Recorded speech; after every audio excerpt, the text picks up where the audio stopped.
Hello everyone, welcome back to my YouTube channel. In this video I will be reading a textbook that is given from physical science. I'll be reading those words until it's 5 minutes. Yeah. So let's start.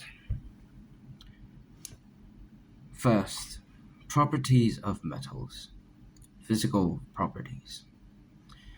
I don't care what you say, exclaimed Dan Prescott loudly as he flung his notebook on the table. It just isn't fair. You can explain it 100 times and I'll still say the same thing. It just isn't fair. Oh, come on, Dan, calm down, shaded his friend Phil Hughes. You'd better sit down and eat your lunch before you get in trouble for creating a disturbance. I'm too upset to eat. I can't figure you out, Phil.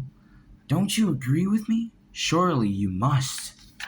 Well, I must admit it that, based solely on the way things appear on the surface, you do seem to have a point, agreed Phil. But I think we need to have all the facts before we can make a judgment. How can you be sure things are the way they seem to be? How can I be sure? Are you kidding?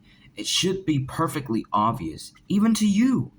Dan paused and grinned at Phil. Well, okay, he said more calmly. Maybe I was a little hasty.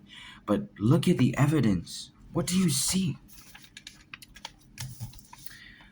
Well, the thing that I see right at this moment is this terrific lunch, and I'm going to make it disappear very quickly, smiled Phil.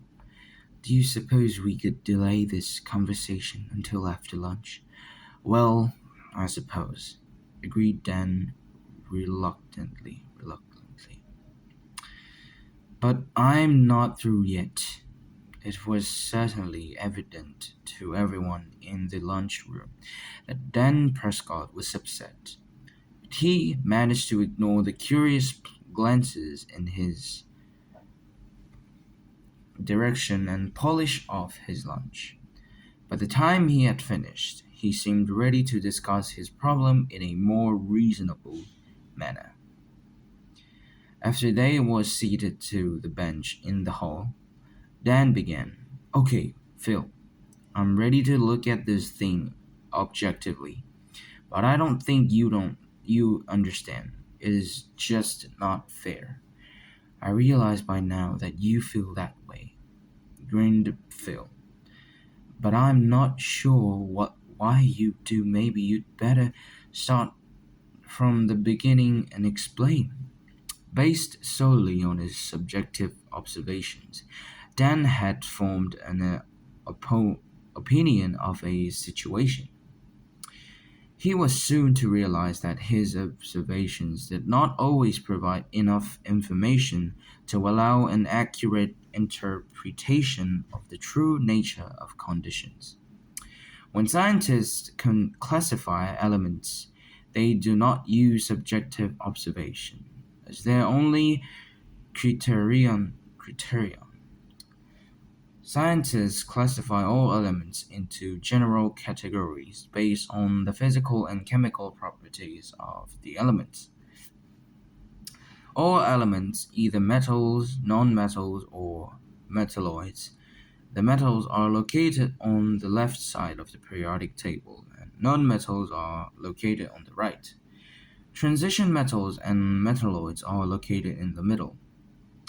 Everyone thinks of iron, copper, aluminum, silver, and gold as metals because they are hard and possess the other physical characteristics normally associated with metals. Some other elements, including sodium, calcium, potassium, and lithium, are also metals, even though they are so soft that they can easily be cut with a knife. Although they do not have all the physical properties, these metals do have the same chemical properties as the more common metals. All metals in their purest purest form have surfaces which reflect light. If the surfaces of most metals are polished, they shine with a mirror-like quality. This physical characteristic of metals is called metallic luster. That is all for this video.